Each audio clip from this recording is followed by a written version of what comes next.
우리 지난주 우리는 자랑스러운 하나님의 백성들에 대해 살펴보았는데요. 사무엘 시대부터 요한계시록까지 구약의 3번, 신약의 3경우.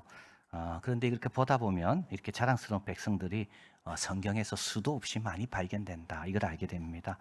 마치 우리가 죄를 발견을 하려고 하면 죄가 너무 많이 발견되듯이 이렇게 참 훌륭한 자들을 발견하려고 하니까 참 성경에는 이렇게 훌륭한 자들이 더 이렇게 많이 있구나. 그리고 교회가 있는 곳에는 다 이런 사람들이 있구나. 복음이 전파되는 곳에는 다 이런 역사가 있구나. 왜냐하면 같은 성령이 역사하시고 같은 말씀을 배우고 있고 우리 같은 주를 섬기고 있기 때문입니다. 자, 오늘은 우리 사도행전에서 또 자랑스러운 성도들에 대해서 좀 살펴보려고 하는데요. 이름은 안 나옵니다. 개인적으로 아는 건 하나도 없습니다. 그러나 우리 모두 참 자랑스러운 하나님의 백성들이고 참 본받을 게 참 많다 하는 것을 알게 됩니다. 첫째는 핍박을 통해 흩어진 성도들입니다. 1절 그날의 예루살렘에 교회에 큰 핍박이 나서 사도 외에는 다 유대와 사마리아 모든 땅으로 흩어지게 됩니다. 그동안 교회는 모이기를 힘쓰고 여호와를 두려워하고 백성에게 칭송받고 서로 한 마음에 대해서 떡을 떼며 교제하고 얼마나 행복한 신앙생활이었습니까? 그런데 이제 이런 것들을 시기한 유대 당국이 처음에는 예수님 이름으로 전하지 마라 경고했고, 그 다음에는 사도들을 투옥했고, 그것도 안 되니까 채찍질했고, 그리고 스데반을 돌로 쳐서 죽이고, 그 다음에 이제 큰 핍박이 교회에 온 겁니다. 여러분 한 번도 안 가본 길입니다. 교회가 이런 핍박을 처음 당하는 거거든요. 이때 어떻게 해야 되는가? 사도 위에는 다 흩어졌다 그랬습니다. 그래서 사도는 워낙 유명하기 때문에 교회 유대 당국이 건드릴 수 없었고, 또 한 가지는 위험을 무릅쓰고 남아 있어야 되겠다. 이게 자신의 의무라 생각해서 다른 곳으로 가지 않았습니다. 그리고 흩어진 사람들 가운데는 헬라파 유대인들, 그러니까 이스라엘 예루살렘 교회는 히브리파 유대인들이 있고 헬라파 유대인들이 있습니다. 히브리파 유대인들은 토종 예루살렘 사람들, 그러니까는 외국어를 모르는, 헬라어를 모르는, 예수님이 쓰셨던 아람어를 쓰는 그 동네, 거기서 자란 토종, 본토배기들. 그러나 헬라파 유대인들은 다른 데 있다가 오순절날 명절을 지키러 왔다가 거기서 예수님을 믿은 사람이 헬라파.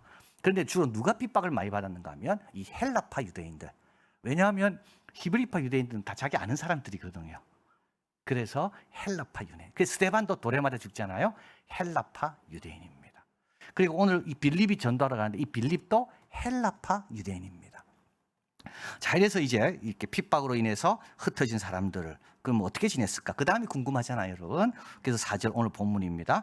그 흩어진 사람들이 두루 다니며 복음의 말씀을 전했습니다. 숨지 않았습니다. 침묵하지 않았습니다. 불평하거나 믿음을 저버리지 않았습니다.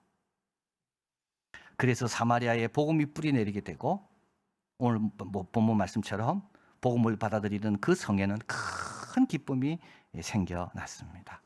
자, 여러분 이게 뭔지 아십니까? 이게 잘 배운 거의 열매입니다. 평소 배워야지. 평소 평안할 때 기도와 말씀과 헌신과 교제를 잘 해야지 어려움이 왔을 때 흔들림이 없는 거예요. 왜냐하면 쌓은 게 있어야 나오거든요. 쌓은 게 없는 사람은 연단 앞에서 다 넘어집니다. 그래서 우리가 이렇게 생각할 수 있습니다. 저렇게 많이 평소 잘했는데 왜 고난이 있을까? 여러분 그건 틀린 질문입니다. 고난은 뭘까요? 내가 평소 잘한 것을 드러낼 수 있는 좋은 기회인 겁니다. 자, 그래서 이제 사도행전에는 요약이 몇 개가 있습니다. 요약 9절이 6장 7절은 예루살렘에 대한 요약입니다. 하나님의 말씀이 점점 왕성하여 예루살렘에 있는 제자의 수가 심히 많아지고 허다한 제사장 무리도 이도에 복종하니라. 자, 그리고 두 번째 요약이 나오는데 9장 31절입니다. 이렇게 흩어진 사람들, 온 유대와 사마리아로 흩어진 사람들, 그 결과가 어떨까? 그게 9장 31절이죠. 온 유대와 갈릴리와 사마리아 교회가 평안하여 든든히 서가고. 자랑스러운 하나님의 백성들은 누굴까요? 중단 없는 순종과 헌신입니다. 평안할 때나 어려울 때나 중단 없는 순종과 헌신. 자, 두 번째 참 자랑스러운 성도는 안디옥 교회 성도들입니다. 우리 여기 안디옥은 로마 제국에서 세 번째로 큰 도시입니다. 로마가 제일 크고요. 그 다음에 이집트의 알렉산드리아가 크고, 그 다음에 세 번째가 안디옥입니다. 한 인구 60만 명 정도. 이 당시 얼마나 큰 도시입니까? 그리고 이 안디옥은 너무 아름다웠다 그래요.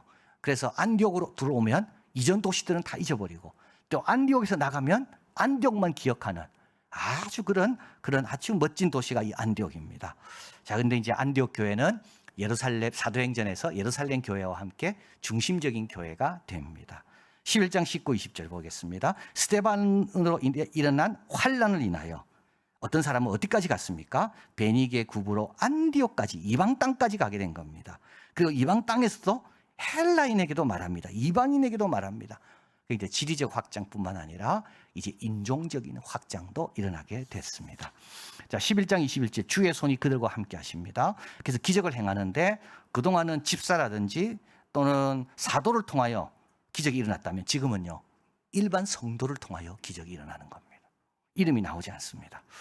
그래서 허다한 사람들이, 숱한 사람이 예수님을 믿고 돌아오고, 22절 예루살렘 교회가 이 사람들의 소문을 듣고 바나바를 안디옥까지 보내고, 25, 26절 바나바가 사울을 찾으러 다수에 가서 만나 안디옥으로 데리고 와서 둘이 교회에서 1년간 모여 큰 무리를 가르칩니다.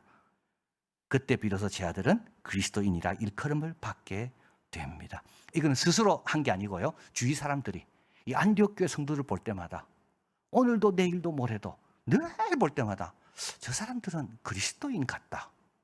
자, 그래서 여기서부터 이제는 유대교의 어떤 한 분파가 아니라 기독교는 이제는 그리스도교다. 이게 확실한 정체성이 딱 그어지는 이 순간이 바로 이 순간입니다. 그런데 여러분, 왜 그리스도인 같다 했을까요? 예수님은 이름이고요, 그리스도는요, 그분에 대한 고백이거든요. 예수는 그리스도입니다. 이건 신조입니다. 이들은 예수님은 그리스도라는 것을, 이들은 그 신조의 고백대로 그 신조를 붙들고 살았다는 것을 뜻합니다. 어디 가도 우리 예수님 그리스도다. 그분은 메시아고 제사장이고 선지자다. 그분만이 참된 메시아요, 참된 선지자요, 참된 제사장이다. 어디 가도 예수님은 누군데 하면 예수님은 그리스도다. 그러니까 그렇게 외치는 사람들을 보면서 아, 저 사람들은 그리스도인이네. 나사의 그레고리우스는 이렇게 말합니다. 우리는 우리가 아는 어떤 사람의 이름이 아니라 그 이름, 그리스도인이라는 이름을 갖게 되었습니다. 이 이름으로 불리게 된 선물의 위대함을 깨닫고 이 위대한 이름이 요구하는 바에 맞는 자임을 삶을 통해서 입증해야 됩니다. 주인의 훌륭함을 본받아 내면으로부터 자기의 주인을 드러내야 합니다. 이 이름이 함축하는 모든 것이 우리 안에서 드러나도록 해야 됩니다. 이게 그리스도인입니다. 이게 안디옥 교회 성도들인 거죠. 자꾸 그리스도 하니까 정말 당신들은 그리스도인이네. 자, 그리스도인의 이름에 걸맞게 행동한 그런 헌신을 보여준 성도들, 안디옥 교회 성도들입니다. 자, 마지막으로 사도행전의 이 자랑스러운 성도들은 베레아 성도들입니다. 베레아는 계단식으로 되어 있다 그래요. 그래서 경사 위의 도시다 이렇게 불리웁니다. 데살로니가에서 이제 데살로니가 전후서를 적는 그 데살로니가에서 이제 밤에 떠나서 어디로 오냐면 이제 베레아로 오게 되는데요. 베레아 사람은 17장 11절 이렇게 말합니다. 베레아 사람은 데살로니가 있는 사람보다 더 신사적이어서, 이 신사적이란 말은 정중하고 편견이 없다. 여러분, 하나님 말씀 들을 때요, 편견 없이 한번 들어보십시오. 그럼 달라집니다. 다 내려놓고요, 정말 어떻게 보면 조금 한번 좀 생각이 좀 합리적이 한번 돼보면 정말 말씀에 대해서 정말 열린 자세로 듣는, 이게 신사적인 겁니다. 그리고 간절한 마음으로 말씀을 받습니다. 그죠? 그 말씀에 대한 어떤 간절한 갈급함이 있습니다. 그리고 그런가, 여기 사도 바울이 전해준 말씀이 그런가요? 날마다 성경을, 여기서 성경은 구약입니다. 그러니까 사도 바울이 구약에 예언된 메시아, 그분이 예수님이라 하니까 그 말을 듣고 이제 구약을 찾아보는 거죠. 자꾸 찾아보니까 어떻게 될까요, 여러분? 17장 12절 그 중에 믿는 사람이 많아집니다. 여러분, 말씀 잘 들으면요, 믿음이 생깁니다.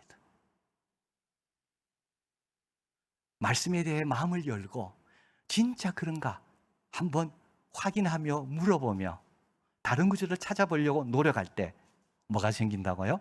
믿음이 생긴다고요. 자, 이래서 이제 헬라의 귀부인과 남자의 적지 아니한 사람들이 다 주님께 돌아옵니다. 그런데 이제 참 데살로니가 한 72km 떨어진 데살로니가에서 베레아까지 와가지고 소동을 일으키며 사도 바울이 복음을 전하지 못하도록 방해하고 사도 바울을 위협합니다. 그러니까 17장 14, 15절에 형제들이, 요거 베레아 형제들입니다. 베레아 예수 믿는 사람들이 안 되겠다.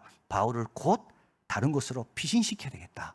그래서 이제 바다까지 가게 합니다. 원래 아덴으로 가는 길은 산이 있는데 산이 험해서 이제 바다를 통해서 아덴으로 가게 됩니다.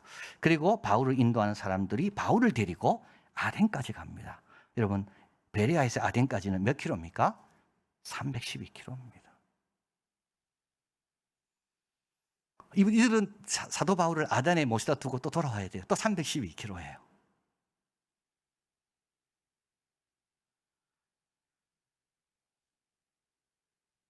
참 얼마나 귀한지 모릅니다. 지금 이들은 사도 바울을 생각하고 있어요. 사도 바울은 고전에 데살로니가, 고전에 빌립보였거든요.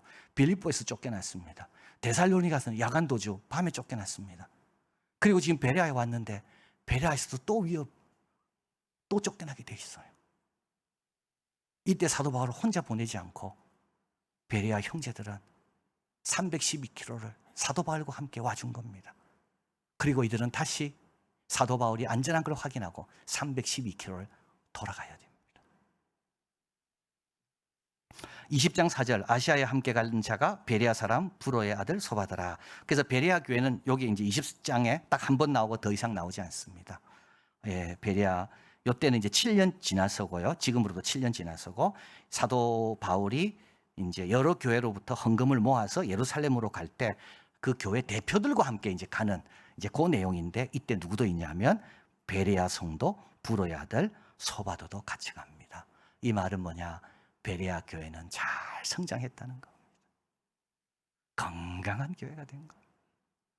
그래서 사도 바울이 예루살렘으로 헌금을 들고 갈 때 이 교회 대표가 함께 헌금을 들고 동행하는 거죠. 여러분, 말씀에 대한 자세가 바르고 또 수고하는 일꾼에 대한 세심한 관심이 있는 그런 교회가 복받고요. 그런 교회가 잘 성장합니다. 마사 스타우트가 적은 이토록 친밀한 배신자라는 책이 있는데, 이거는 사이코패스에 대한 책입니다. 사이코패시 또는 소시오패시 이렇게 부르는데요. 이건 양심이라고는 전혀 없는 사람입니다. 여러분, 이런 사람이 있습니다. 우리 인구의 4%는 양심이 전혀 없대요. 그래서 그 사람과 대화하는 거 절대 믿으면 안 됩니다. 우리하고 다릅니다. 우리처럼 양심이 있을 거라고 생각하고 그 사람 말을 진짜 믿으면 큰일 난대요. 가족이 아파도 자기는 안 아프죠. 가족이 기뻐도 전혀 자기에게 그게 전달 안 되는, 양심이 없어요. 양심. 그래서 뭐든지 할 수 있는 사람. 그러니까 충동과 자극만 원하고 다른 사람이 이 일로 인하여 괴로워할 것에 대한 그런 감각이 없는 사람. 고칠 수 없답니다.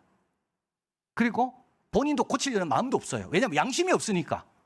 나로 인하여 누가 힘들어한다는 생각 자체가 없으니까. 자, 이런 사람이 지도자가 되면 그 백성들은 얼마나 불쌍합니까? 이런 사람이 아버지다? 그 자녀와 아내는 얼마나 막막하겠습니까? 이런 사람이 내 자녀다?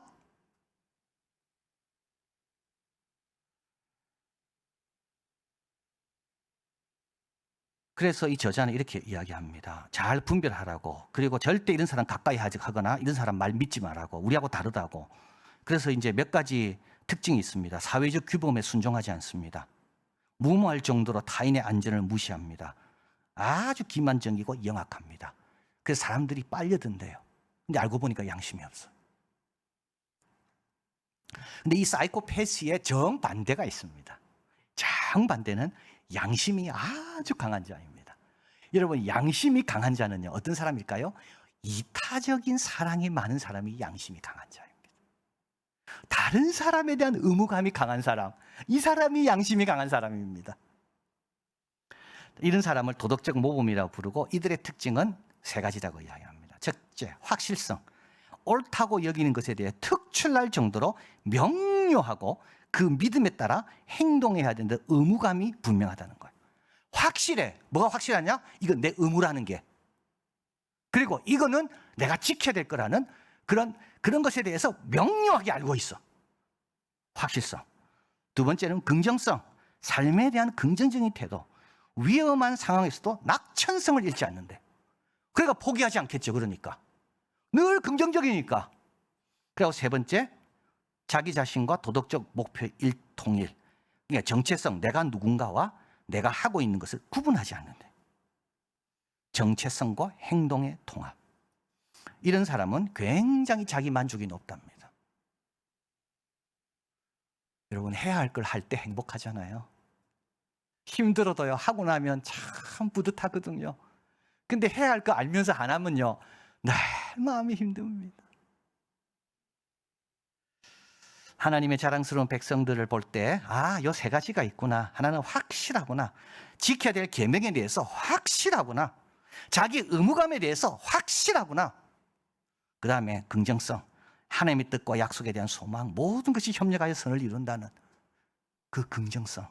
그리고 자신의 정체성과 삶이 통일되어 있습니다. 우리 예수 믿는 사람들은요, 예배 열심히 내야 됩니다. 왜냐하면 우리는 제사장이거든요. 우리 예수 믿는 사람은 순종의 사람입니다. 왜냐하면 우리는 하나님의 종이거든요. 우리는 거룩해야 됩니다. 왜냐하면 하나님의 자녀이기 때문에요. 우리는 예수님을 증거해야 됩니다.